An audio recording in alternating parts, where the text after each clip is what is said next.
Hello friends, કેમ છો તમે બધા? આઈ હોપ તમે બધા સરસ છો. આજે હું લાવી છું તમારી માટે જીવંતિકા વ્રતની વિધિ. આ વ્રતની વિધિ સરળ છે, જાતે જ કરી શકાય છે. તેના માટે કોઈ પંડિત કે ઘોરની જરૂર નથી.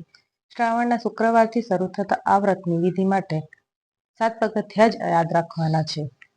નંબર 1, વ્રતનો આરંભ શ્રાવણના પહેલા શુક્રવારથી થાય છે, પણ કોઈ અડચણ હોય અને પહેલા શુક્રવારે પૂજન ન કરી શકો તો બીજા શુક્રવારે આરંભ કરવામાં કોઈ બાદ નથી. શ્રાવણનો દરેક શુક્રવાર આ વ્રત માટે શુભ ગણાય છે.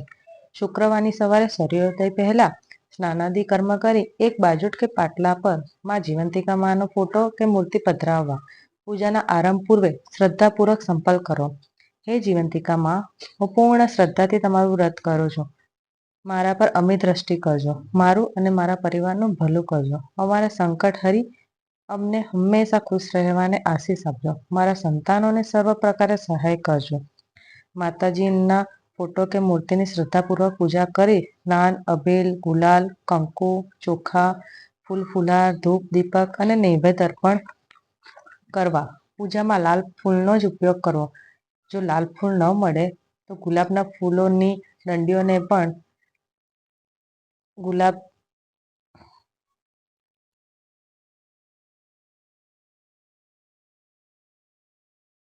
ફૂલની દંડીઓને પણ કંકુ કરી દેવું. નૈવેદ્યમાં સાકર કે કંસાર ધરાવવા.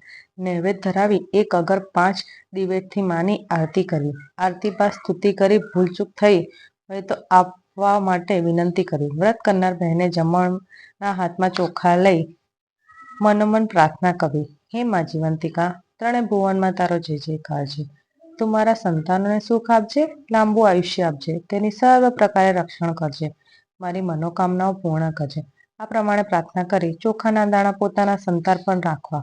સંતાન બહાર ગામ હોય તો આ ચોખાના દાણા તરફ વેરી દેવા. સંતાન પર નાખ્યા છે એવો સંકલ્પ કરો. એ પછી કોઈ ભૂલચૂક થઈ હોય તો એ બદલ માતાજીની માફી માંગવી. વ્રત દરમિયાન એક જ વાર ભોજન કરવું. પ્રસાદમાં કંસાર ધરાવી એક કંસારનું ભોજન એક વાર થઈ શકે તો ઉત્તમ, બની શકે તો માના ફોટો મૂર્તિ સામે જ ભોજન ગ્રહણ કરવું. તબિયતના કે એવા કારણથી ભૂખ્યા ન રહી શકાતું હોય તો ફળ ફરારી કરવી, પણ ભોજન તો એક જ વાર લેવું. વ્રત કરનાર બહેને પીળા વસ્ત્રો કે પીળા ઘરેણાંનો વ્રતના સમયે ત્યાગ કરવો. લાલ વસ્ત્રો જ ધારણ કરવા. વિધવા બહેને સફેદ વસ્ત્ર ધારણ કરી શકે છે. વ્રતના દિવસે લીલા કે પીળા કપડાથી બનેલા મંડપની નીચે જવું નહીં કે વહેતું જળ ઓળંગવું નહીં. જો લાલ વસ્ત્ર ન હોય તો ગુલાબી અથવા મરૂન વસ્ત્રનો પણ ઉપયોગ કરી શકે છે. વ્રતની રાત્રે જાગરણ કરવું હોય છે. ઘણા બહેનો વ્રત કરે છે પણ જાગરણ કરવા માટે બિલકુલ જુએ છે. આ સરાસર ખોટું છે. રાત્રિ જાગરણ ભક્તિ માટેનું છે. મનનું સુમાર્ગે દોરવા માટેનું છે. રાત્રે જીવંતિકા માની કથા કે વાર્તા સાંભળી, ગરબાનો પાઠ કરો, મનના ભજન કીર્તન કરવા. આમ સારા કર્મને સારા વિચારમાં રાત્રિ પસાર કરી. આખી રાત જાગરણ ન થઈ શકે તો મધ્યરાત્રિ સુધી અવશ્ય જાગવું.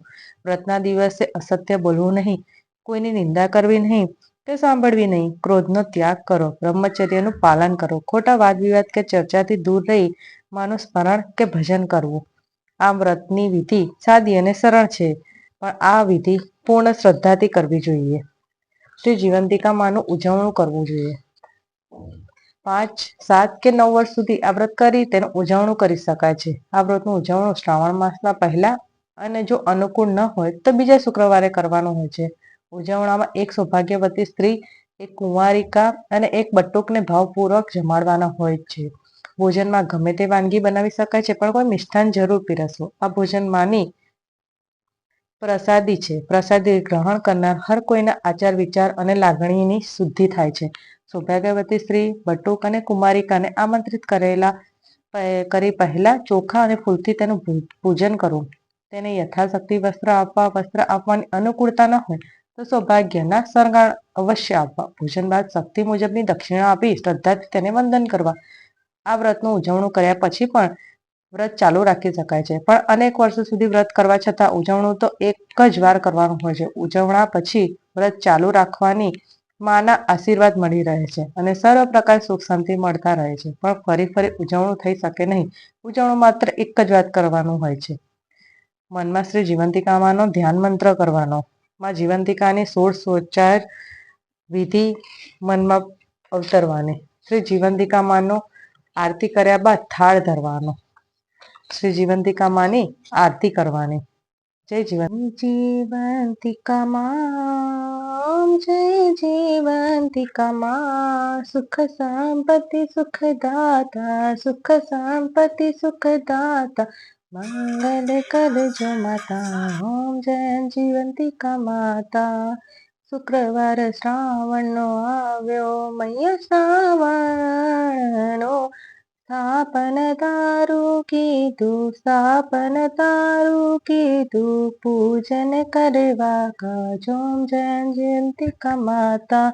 તારા વ્રતનો પ્રભાવ માતા, તારા વ્રતનો પ્રભાવ, લેખ છઠ્ઠીના બદલ્યા, લેખ છઠ્ઠીના બદલ્યા, વણિકની રાખી લાજો જયંતિવંતિકા માતા.